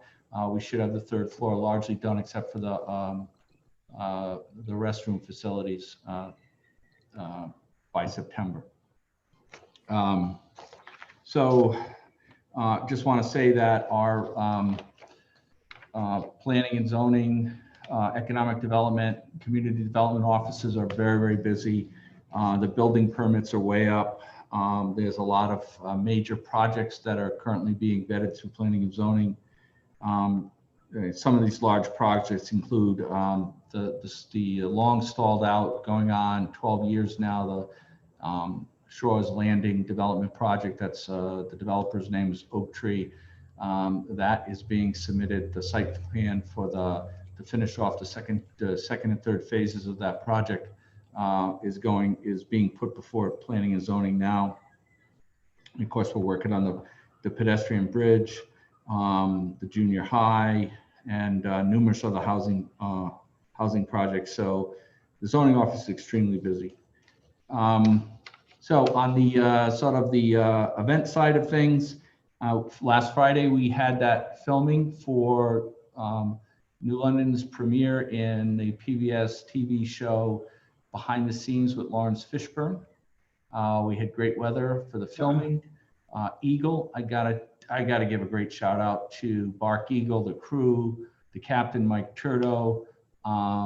It was long planned to have this done on the 19th. They're sailing, because of the COVID and everything. It was difficult for them to actually come into City Pier for us for one day. It was a lot of extra work, but they did it for us. So that's if you were in downtown Friday, you noticed Eagle was in that historic, iconic position at the bottom of State Street. We needed it there for this filming because we're going to be on this, national stage. We want Eagle to be sitting in this spot, and my deep appreciation to Eagle and the crew for making that happen for us. Now, it's a TV production, so it's going to be months before we actually see it, but the filming's done, and now they spend months editing and getting it ready for our national debut. This past Saturday was Sally Ryan Day. I'm sure you caught that. It was in the paper. I did a proclamation. I'm sorry I couldn't share that with you at the last meeting because her friends wanted it to be a surprise. So we pushed it out there knowing that Sally might not be quite on top of her social media Friday, and she didn't realize it, but we pushed it out Friday afternoon, evening, that Saturday would be Sally Ryan Day, and then we celebrated it Saturday morning with her at Lyman Allen. 90 years old. I don't have to introduce Sally Ryan to anybody in this meeting. She's our local historian. The annual swab run. This is a welcome back to our cadets. It was started by the former superintendent, Admiral Rendon. The current superintendent, Admiral Kelly, wants to keep up the tradition. So he did it 4 years under Admiral Rendon, last year under Admiral Kelly. Admiral Kelly's luck isn't too good. Last year, if you remember, the day of the swab run was the day that we had that torrential rain and the city flooded out. And we would have had to do the swab swim in order to conduct it that particular day down Bank Street. So it got canceled last year, and this year with the COVID, if we were actually to try to do a socially distanced run with the whole Corps of Cadets, it would take hours and it would stretch on for miles. So, but we don't want to miss it. So it's going to be Saturday. It's not going to be an event that we're encouraging people to go to, but if you get wind of the cadets at some point Saturday, will be the Honor Corps. They're just going to have the top cadre that was, or group that was the most, did the best during the swab summer. That smaller group, I think it's under 100, will do the run from Fort Trumbull to downtown, so we can, stay in the tradition, and hopefully by next year we can pick up where we've been in the past. But it's a great partnership, and we will soon be celebrating, hopefully, the renewal of our Coast Guard City designation and some other great announcements coming from our partnership with the Coast Guard Academy. We did a week ago, on Monday on the 10th, we did the Ecuadorian flag raising to celebrate their Independence Day. And today, this is in front of City Hall. It's become a great tradition to honor all of our different cultural diversity and backgrounds in the city. Today, we raised the Universal African Flag. It's Universal African Flag Day. This is a new one we're adding to the rotation, and it's flying in front of City Hall currently. So I think I can, I don't think I've left anything out. I'll leave it there. If you got any questions, thank you. Everything else is still going on too, just because I didn't mention it. Long-Term Recovery Committee, our Public Safety Policy Review Committee. These got so many great people working so hard in this city. I like to remind people the city runs organically through all of its boards, agencies, commissions, and it's really a group effort, and that's what makes our city so great. So thank you all. Okay, President Dominguez speaking. Thank you, Mayor Passero. At this time, any questions for the mayor? I see President Pro Tem Natatas. Go ahead. Thank you, President Dominguez. President Pro Tem Natatas, just very quickly, who is organizing the Fort Trumbull food bag drive-through giveaway? I mean, I think that's something that the councilors would really like to participate as we represent the city. So who's organizing that? You're speaking to him. It's been, we've got such a deep bench here. Something just blocked my screen. I apologize. Yeah, we got, so it's myself, Jen Muggio, and Jeannie Milstein, essentially the three of us. But Jen, it's really Jen's staff, Jeannie's staff, and my staff have all been working on this along with Connecticut Food Bank. They're providing resources. We have, it's been a bit putting it together, getting enough volunteers. We certainly can use volunteers. Yeah, you certainly could be there. Oh, I should mention. Well, there is a possibility that the lieutenant governor is going to come. I haven't had that officially confirmed, but she may be down for this too. So okay. I'd love to see you all there. It's going to be 11 to 4. This Saturday. No, Wednesday. Wednesday, okay. Wednesday, 11 to 4. Wednesday. Pardon me, Councilor Dice? Oh. I'm sorry. I was saying this Wednesday because I need to let my parents know at the drop, because they benefited greatly from the meals, Wellers Helping Wellers, that happened on Saturday. And last Saturday was the last week. So I'm sorry. I was looking for paper. Bear with me. And I just wanted to make sure I document it and get it out there as soon as possible, because as you well aware, many of my family benefit greatly in need of that type of support. So Excuse me if I didn't realize my mic was on, was on mute, so excuse me. Yeah, so there's a Facebook event that's being shared right now. Just went out this afternoon, so you may not have caught it yet, but share that Facebook event and get word out. And remember, automobiles to Fort Trumbull and walkers to Garfield Avenue. Okay, President Dominguez speaking. President Pro Tem Rattatas, I'm sorry I interrupted you. Did you finish? Yeah, I mean, I just, it's important, you know, we represent the city, we should participate. It sounds like, you know, there's some room for support. So I'm gonna be there. I would encourage my fellow counselors to be there as well. So I'm gonna go out and buy a t-shirt that says counselor on it so that they know that we're representing the city, right? Yeah, I think we're going to try. I hope we, you know, it's been a quick organizational thing, and I certainly hope that we'll be able to encourage the Connecticut Food Bank to come back periodically here, at least once or twice a month. That would be great if we can get into the routine of doing this. And also, I'm going to hope that we can get some census volunteers out there, at least at Garfield Mills. Because that's most likely to be strictly New London residents, but certainly it doesn't matter. We'll get people signed up with the census even if they're not from New London. But we've got to keep that push on also. Yep. Thank you. This is President Dominguez. Thank you, President Pro Tem Rattatas. And Mayor, just to clarify, so the flyer is on the city website and on Facebook? It's on Facebook. It's on Facebook. Okay, so just for us to be able to share it. Okay, yeah, thank you. There's an event on Facebook that's being shared. Okay, okay, thank you. Any other counselor before we proceed on to what's next? Oh, okay, Counselor Dice. So, I am off of mute. I just want to share this weekend the backpack project, and as you said, Mayor, it was OIC, NAACP, and I was trying to find a flyer because there's another organization that was a part of it that support reentry program. And I just want to make sure that they're not lost in their outreach. And unfortunately, I could not find it. So that's why I was trying to look everywhere for it. But also, Mayor, I just want to mention, and I'm sorry to do this right now, but the Drop-In Learning Center is celebrating 50 years this Friday. 47. So I'm just putting it out there because this is a hard time. And, you know, this Friday is our last day of camp. And we so appreciate how the city of New London has supported our summer enrichment program. So I just wanted to put that out there and just. So can I take that as an invitation to come down Friday? Oh, definitely.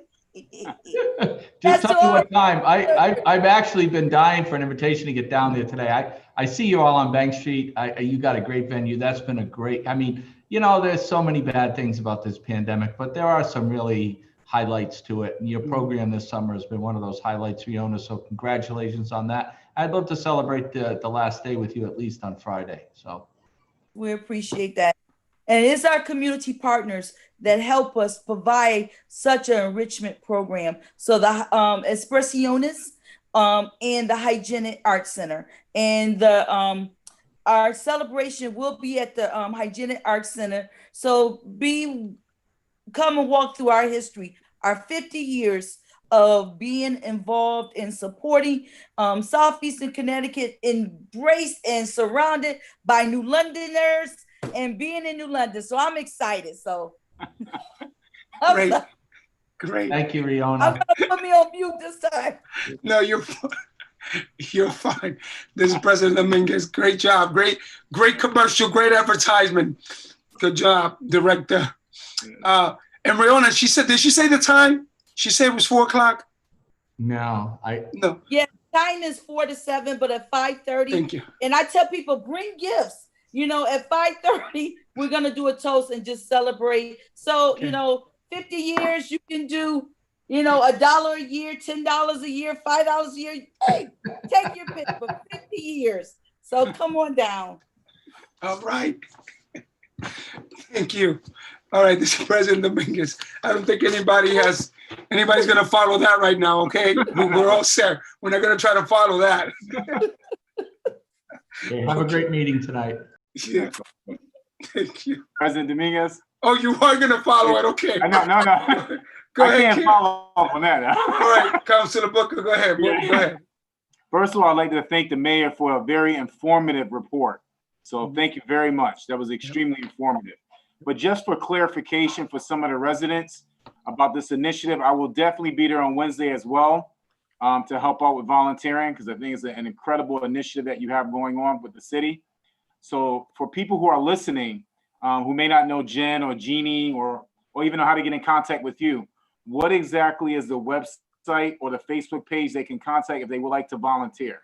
Just for clarification with that as well. Ooh, to volunteer, I think, oh yeah, and we could use more volunteers. I think the best thing to do would be to call my office here and talk to Nancy Dolan.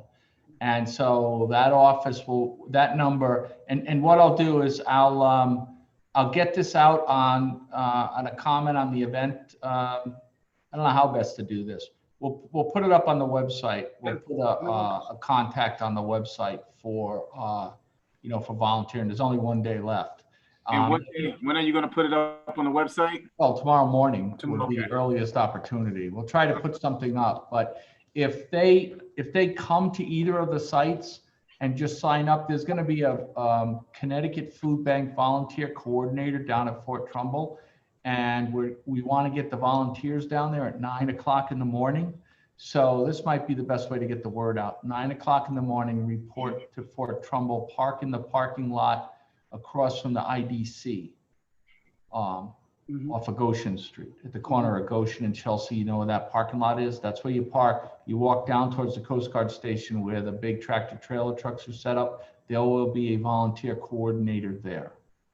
Okay, and there's a couple of protocols you got to go through. They got to take your temperature and check you, and then we're good to go. I don't.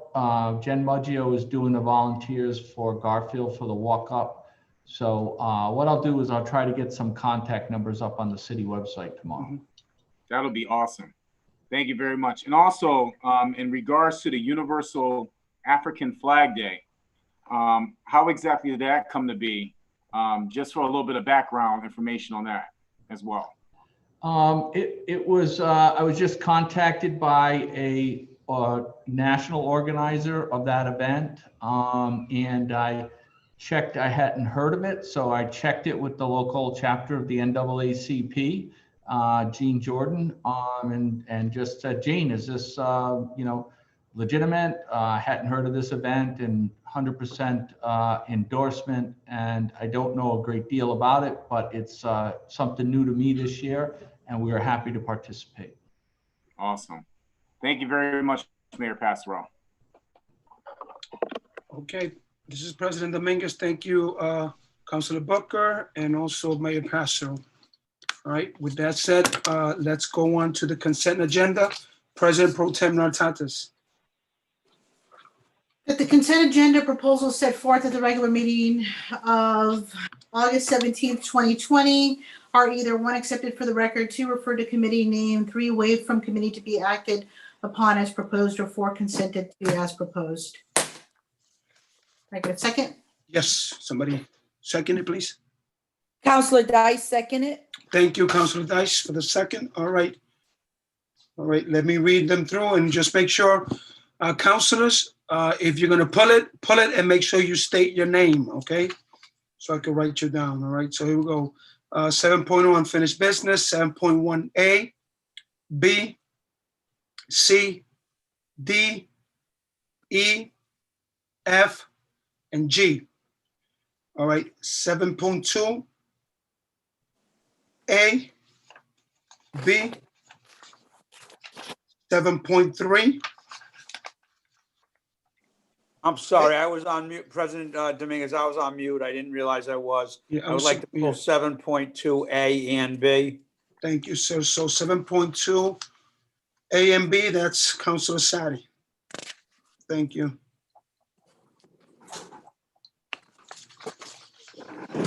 Okay, 7.3, Actions of Administration Committee. All right, 8.0, new business. 8.1, 8.2, 8.3, and then 8.4 for the CAM. All right, for the beautification committee. President Yes. Dominguez, would the CAM be under 7.3? We just have to put it in there? All right, you're the third counselor that's told me that. I'm sorry. Then that's okay. Sorry. Well, that's okay. You know what? We'll leave it in the action. We'll leave it in the action. Then it's done. We'll leave it. 3 and 1. Unfair. We'll leave it. Forget about it. Sorry. All right. So we'll pass. All right. Okay. So let's go to. All right. The next one will be 9.0 appointments, 10.0 executive session, and then the last one, 10.0 adjournment. Okay. Let's go with President Pro Tem Nartatis.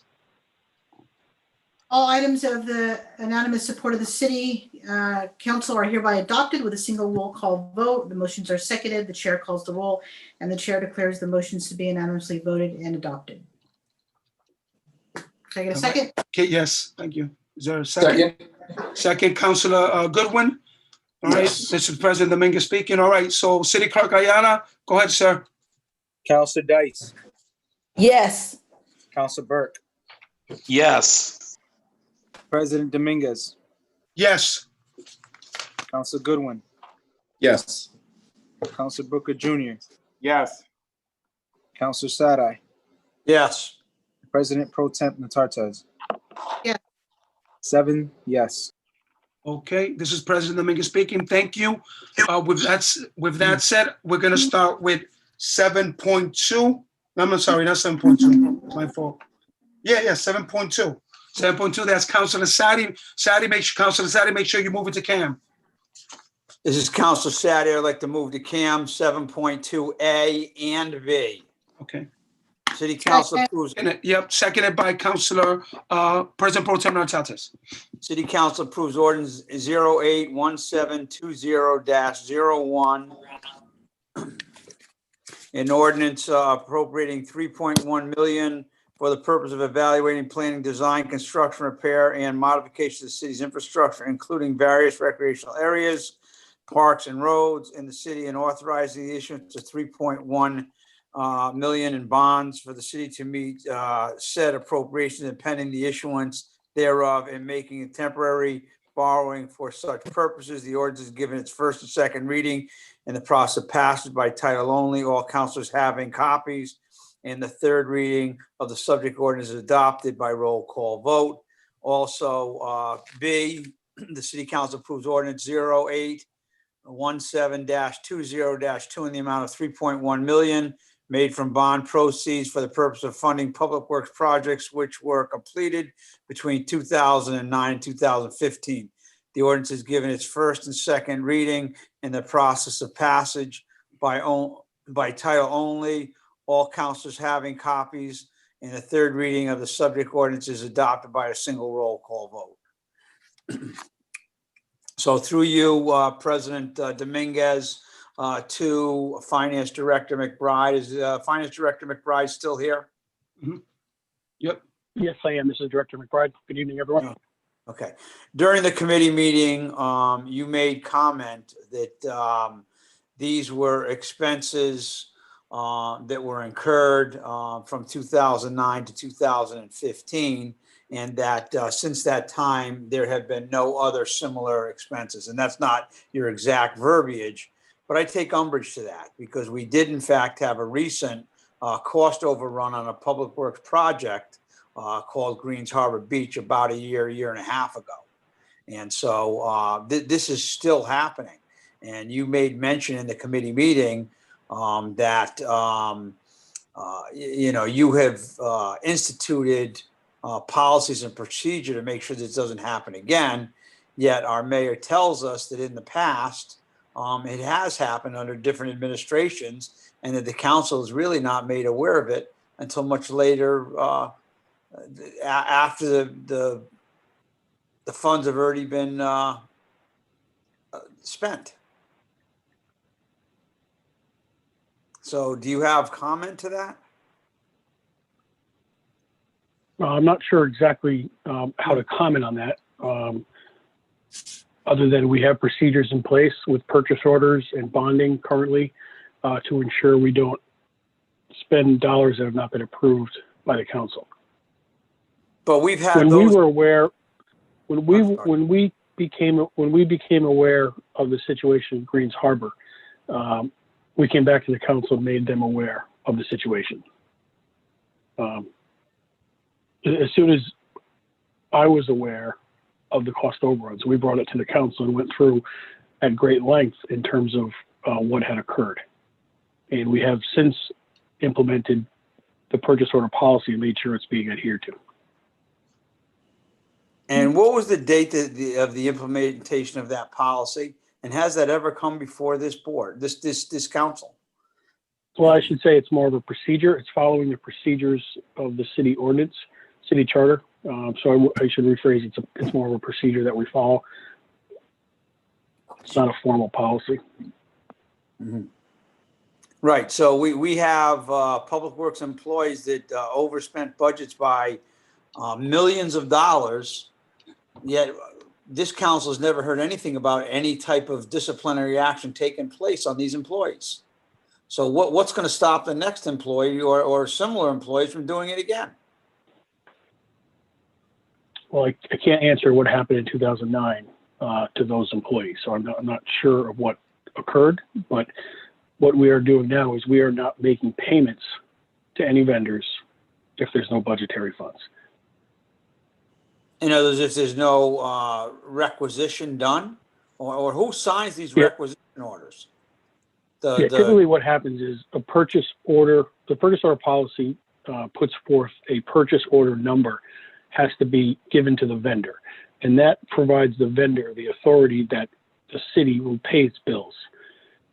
If a purchase order number is not given to the vendor, then we can indicate that we have not agreed to make those payments. I mean, that hasn't come up yet. We haven't had those issues, but that's the whole process of a purchase order number, is we have now informed all of our vendors, you need to make sure you get a purchase order. So one, the department head needs to make sure they're doing the purchase order policy and it's approved by the purchasing agent and myself or the deputy director. Once that purchase order number is provided to the department head, he or she then turns it around and gives it to the vendor. We send letters out to all of our checks now, in our checks, making sure the vendors are aware of the purchase order number, which they need in order to get payment. If we get an invoice in without a purchase order number, we send it back to the department head, and the department head needs to make sure they follow the procedure and make sure there's a purchase order number on it. It has been somewhat of an education just to make sure department heads are ensuring the purchase order number is put on the invoice, and that's kind of what we've been working on now. But that's how a typical policy should work. And at the end of the day, we can say to the vendor, we did not provide you a purchase order number. We're not liable for that expense because you didn't follow proper procedure. And you're telling me there was no policy or procedure in place prior to this Green Harbor Beach debacle? No, I'm not sure if I'm not saying there was not a policy in place. I was not aware when I came on. I'm sure there was something in place, but this was 11 years ago. I'm not sure what was in place at that point in time. Right. And are you saying that these bills went unpaid for 11 years? Or are you saying that they got paid and were just carried on our books? They were paid. All right. And so what about the Greens Harbor bills of all these millions of dollars of cost overruns? Have they ever been paid, or are they still in litigation? No, there's no litigation in Greens Harbor. Greens Harbor was paid once we received the final approval of council and other, LOSUP reimbursement, wherever it may have been. But they were not paid until we received approval to pay them. And is any of this money going to be used to pay off Greens Harbor Beach? No. If you look at B, it specifies in there the projects which were completed between 2009 and 2015. But you talk about buckets of money. And so if in fact this money is approved and we go out and bond 3.1 million, that's going to free up other funds that can then be used to pay Greens Harbor Beach money. No, this has nothing to do with Greens Harbor Beach money. And we as a council have never been sent item by item what 3.1 million equates into. Is that correct? I'm not sure of the detail, but it consists of three projects, 2009, 2014, and 2015 road improvements. I have no further questions at this point in time. Thank you very much for your answers, Director McBride. You're welcome. Okay. Any other councilor wants to say something or comment? Okay. All right. All right. So with that said, let's vote. This is hold on. Okay, I didn't see. Okay, I see Councilor Goodwin. Did you have your hand raised? Thank you. sir? Yeah, I have two questions. So first question is through you to Director McBride. Are we going to receive an accounting of the 3 million? This is Director McBride. Yes, we can provide you the accounting. And just to give a backdrop, that's one thing we're working on now is providing more detailed financial reports with this new system. The old system was, 30 years old, and there's thousands of accounts, and that's a lot of the work that we've been doing. Specifically, Deputy Director Reinhardt and the Manager of Accounting, Ann Sylvia, they've done a tremendous amount of work reconciling these accounts which have not been reconciled, I would say probably over the last year. So that's what we're doing now, but we will certainly be able to do that. My goal, and it has been a goal since I began, was to be providing you monthly or at least quarterly financial reports. But to be completely honest, we've had a lot of work to do to get to the place where we can do that. We are now able to send out budgetary reports every month to the department heads, which is something we weren't able to do prior to this. And going forward, I hope to be able to provide much more financial data on a regular basis, such as, cash flow reports, investment reports, and so forth. But we are very far behind, and we have limited resources. Typically, really only 2 accountants. And for a city this size and a budget this size, it's pretty overwhelming. So we are making headway, but we have a long way to go. So will this system provide us with the level of transparency we need as a council to ensure that this doesn't happen and that we have better transparency into where we're at and not where we're at today? Yes, my objective is, because I think what we should be able to do is, for lack of better terms, push a button and be able to have a balance sheet and a budget and cash flow. So the reports that I'm getting now, and the reason this is coming about, is a lot of Excel spreadsheets, and that's how things have been tracked for, I believe, many years. So what we're doing now is we're taking all the 6/30/19 information, we're plowing it into Munis and getting everything set up in new general ledger accounts. And at some point, we'll be able to start running balance sheets and better project accounting reporting. Got it. Understood. Through you, Mr. President, to the mayor. Just would like to get some of your feedback on what you're hearing, just because, one, you've been on council, one, you're the mayor who has oversight onto all this. So if you could just shed a little light on what we're hearing, because it is a tad concerning. Yeah, I'm not sure what Councilor Sadai's issues are. I feel like I'm back in the re-election campaign. Most of you on this council were not part of that. We were, Green Harbor Beach was not a debacle by any stretch of the imagination. We actually consider it a success, and anybody that's been down there, I think that investment is in our community. What happened is the project got into trouble after it was already well underway. And we came back to council and we told them, look, we're already well into this project, but we need a lot more money to finish it. And Director McBride provided the means of appropriating more money to get that project done.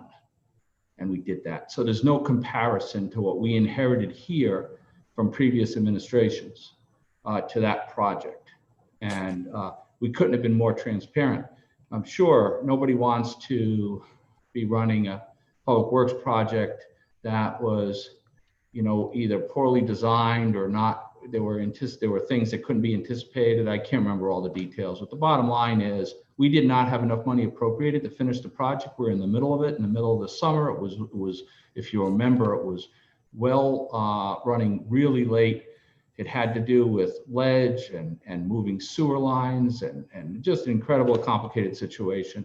My hat's off to Brian Sear and to everybody that toughed that out and toughed out that summer. So I take offense to that, and that has nothing to do with what we're here talking to you about today. We're talking to you about the finance director finding 3 old public works projects that were significantly over budget. We're still carrying on the books, which means that $3 million is $3 million of cash that we don't have that we should have.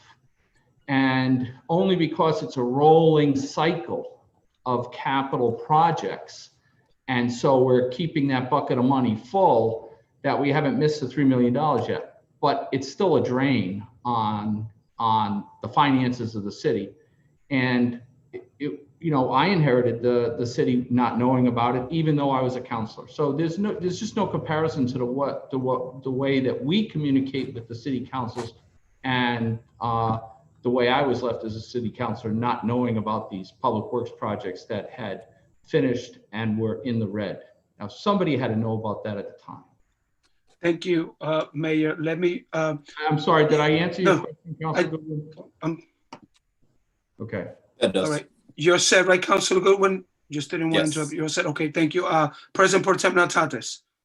Yes, thank you, President Dominguez. I'm ready to vote on this, Cam. I just want to thank the Director of Finance. He found a mistake. He's coming to council saying, look, I'm putting these processes in place so that it doesn't happen again. It wasn't found in an audit. This was something that was found internally as they switched over from this. So I'm ready to vote on this, Cam. And what I'm going to say is continue to find the mistakes. We know that we've got antiquated processes.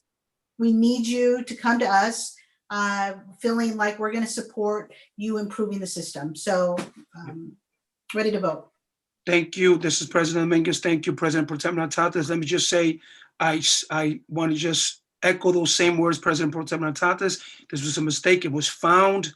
The reality is, I'm grateful that it was found. And just going back to thank you, Mayor, for responding. I mean, the reality was, I remember when we had that issue with Greens Harbor, Director McBride brought and showed us, we had a presentation and showed us all the money, where the money was coming from, how much money was going to be used. So they were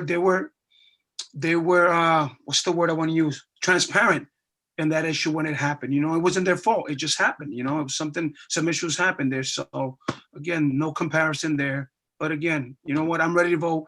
But before that, I think Councilor Booker and then Councilor Burke. Go ahead. Thank you very much, President Dominguez. Through you, President Dominguez, to Director McBride, I just want to say thank you very much for your transparency, Director McBride. We're discussing an old system, as you mentioned and emphasized, as 30 years old. But can you explain and clear and just put it in layman's terms for the residents? How will this new system be beneficial for our city? Yeah, I think in a nutshell, it will be beneficial in that we'll know where all the costs, expenses, and revenues are in the proper buckets and will be automated. I mean, as an example, the old system, we couldn't even export into Excel and do reporting. It was just very archaic. It was DOS based. You really couldn't do anything with it. And in every 10 or 15 years, you have to what's called clean up your chart of accounts, because what happens is accountants add accounts and add accounts and add accounts, and it was just very overwhelming and thousands of accounts. So in a nutshell, we'll be able to report better. As an example, through this whole process of coming up and reviewing these 100 or so accounts, it took Ann and Donna a great deal of work to review all of those accounts and come up with what a true number is, because it's never just one account, because so many people add new accounts. They had to pull all that data together. So it's really a reconciliation process similar to your checkbook reconciliation, but multiply that times 1,000. So it will help, but the most important thing will help is that you'll have real-time data to be able to report on. Right now, department heads can look at their budget and it's real-time, it's up-to-date information. So that's the most beneficial part, is we'll be able to make better decisions in a timely manner because the information will be up-to-date. So just for clarification, you're saying that we will be able to track things more efficiently and where Yes, absolutely. where our monies is going. Yes, as a Director McBride, absolutely, we'll have up-to-date, timely financial information. Okay, thank you very much, Director McBride. This is Councilor Booker. All right, and one, thank you, both Councilor Booker and Director McBride. I think one more from Councilor Burke, right? You have or are you ready to vote? This is Councilor Burke. Yeah. Real quick, I just threw you to Director McBride. No need to echo what's already been said, but just as you were in the process of reconciling things and getting ready for the Munis transition, is it possible that we'll see anything else like this in the future? Or does it look previous to 2009 or ahead of 2015? Or with this tonight, do we know that any past issues like this will be taken care of going forward? There will be nothing like this to this magnitude. The one thing we will be coming back to you is there's a lot of, like I said, over 100 accounts that are small, $1,000 here, a couple thousand here, even 10,000. And as an example, if you approved a bond for, and I'm just going to say $100,000 for Project X, and Project X only incurred $95,000, that $5,000 is sitting in an account, in a bucket that the city cannot spend unless we come back to you and say, we want to reappropriate that $5,000 to something else. So we will be coming back to you with all of those accounts summarized similar to tonight, but there'll be much more detail. And you will determine what to do with those excess funds, or potentially if it's a negative amount, where we're going to get those funds from. But they're minor, in comparison to this. This is Councilor Burke. Nothing further. Thank you, Mr. President, and thank you, Director McBride. All right, thank you, guys. All right, with that said, we're going to vote on this. Okay. This is our roll call vote. Go ahead, Councilor City Clerk Ayala. It's okay. I'm not there yet. Councilor Sadi, No. Councilor Goodwin, Yes. President Dominguez, Yes. Councilor Dice, Yes. Councilor Burke, Yes. President Pro Tem Natartez, Yes. Councilor Booker, Yes. 6 yes, 1 no. Thank you. The motion carries. I will entertain the motion. President Pro Tem Natartez. Motion to adjourn. Second. Second by Councilor Booker Jr. All those in favor say aye. Aye. All those who say nay. All right. Enjoy your dinner, everyone, especially President Pro Tem Natartez.